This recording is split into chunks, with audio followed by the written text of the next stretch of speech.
হরে কৃষ্ণ।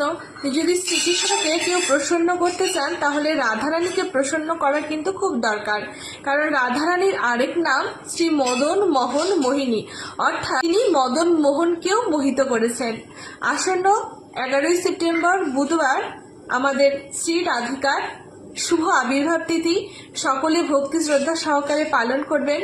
12টার সময় ভগবানের লাড্ডু গোপালের কিংবা যাদের ঘরে বিগ্রহ থাকবে রাধারানীর, তারা রাধারানীর বিগ্রহে অভিষেক করিয়ে ভোগ নিবেদন করে প্রসাদ পেতে পারেন। যদি আপনারা 12টা পর্যন্ত উপবাস করেন, তাহলে কেউ বা দিন রাত করে থাকেন, তাহলে তারা সেভাবে করবেন আপনাদের গুরু পরম্পরা অনুযায়ী।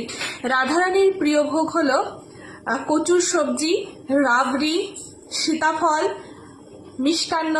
এসব রন্ধন করে রাধারানীকে দিলে তিনি খুবই খুশি হন, তিনি খুবই করুণাময়ী। তাই সকলে রাধারানীর করুণা পাওয়ার জন্য কিন্তু রাধা অষ্টমী অবশ্যই